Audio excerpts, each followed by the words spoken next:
Israeli सेना ने Hamas को अपने जाल में फंसाकर निशाना बनाया है। हमास को जाल में फंसाने के लिए इजरायली सेना की तरफ से पहले जानकारी दी गई थी कि गाजा में जमीन पर हमला किया जाएगा ताकि हमास अपने लड़ाकों को अंडरग्राउंड टनल में भेज दे। इस तरह उन पर एक साथ हमला करके भारी नुकसान पहुंचाने के लिए जाल बिछाया गया था। इस हमले से हमास को कितना नुकसान हुआ है ये अभी तक साफ नहीं है, लेकिन बड़ी संख्या में उसके लड़ाकों के सुरंगों के अंदर दब जाने की खबर है। इजराइल के लिए ये सुरंगें लंबे समय से आफत बनी हुई थी। हथियारों से लेकर लड़ाकों तक को छिपाने वाली हमास की ये सुरंगें अपने आप में काफी हैरान कर देने वाली हैं। इजराइल डिफेंस फोर्स यानी IDF ने पहले जमीन पर हमले की बात कही, लेकिन फिर बाद में साफ कर दिया कि उन्होंने सीमा पार नहीं की है। इसे हमास को जाल में फंसाने की योजना के तौर पर देखा जा रहा है। डेली मेल की खबर के मुताबिक टनल से बाहर निकलने पर हमास के लड़ाकों के सामने सैनिक और टैंक तैनात थे, जो नाइट विजन के साथ उनका इंतजार कर रहे थे। उनके ऊपर जमीनी और हवाई हमले किए गए। स्नाइपर और मिसाइल यूनिट्स को भी तैनात किया गया। IDF के मुताबिक गाजा सिटी में हमास की सुरंगों को उड़ाने के लिए एक खास ऑपरेशन को अंजाम दिया गया। इस ऑपरेशन को द मेट्रो नाम दिया गया, क्योंकि इन सुरंगों को मेट्रो कहा जाता है। हालांकि इजराइल या हमास में से किसी ने अभी इस नेटवर्क को हुए नुकसान के बारे में जानकारी नहीं दी है, लेकिन इजराइल नेशनल न्यूज के मुताबिक IDF ने टनल लड़ाकों के ऊपर ही ढा दिया है, जिससे बड़ी संख्या में हमास के सदस्यों के दबे होने की संभावना है।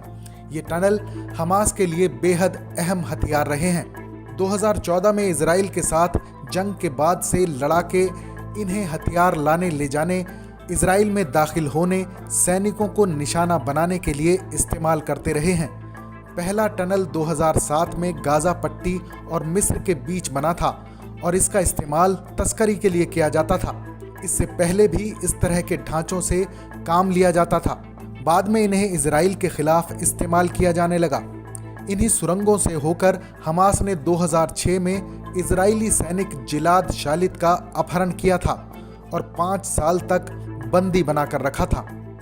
आज ये नेटवर्क इजराइल तक पहुंचता है। यहाँ हमास अपने रॉकेट और दूसरे हथियार भी रखता है, आपस में संचार स्थापित करता है, लड़ाकों को छिपाता और हमले भी करता है। इजराइल इन सुरंगों को खत्म करने की कोशिश लंबे समय से करता रहा है, लेकिन कामयाबी नहीं मिली।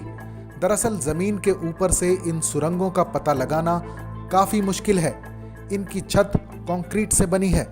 अनुमान है कि इन्हें बनाने में 3 से 9 करोड़ डॉलर की लागत आई थी। इनका इस्तेमाल हमास के अलावा फिलिस्तीन में इस्लामिक जिहाद मूवमेंट भी करता है। रिपोर्ट के मुताबिक इस हमले के जवाब में हमास ने गाजा से 220 रॉकेट दागे और हिजबुल्लाह के नियंत्रण वाले लेबनान से 3 रॉकेट दागे गए।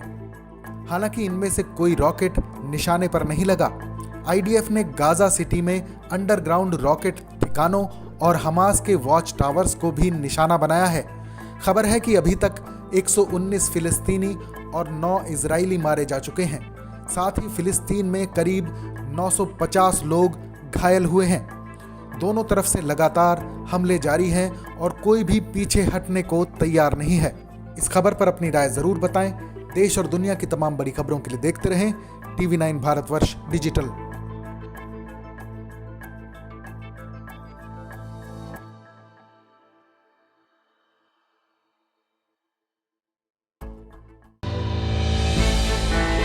हमने की गलती फिर एक बार, कोरोना ने किया दोबारा प्रहार। मास्क, 2 गज दूरी, करें अपनी सुरक्षा पूरी। कोरोना टीका हम सबको लगाना है, मिलकर साथ समझदारी से कोरोना को हराना है।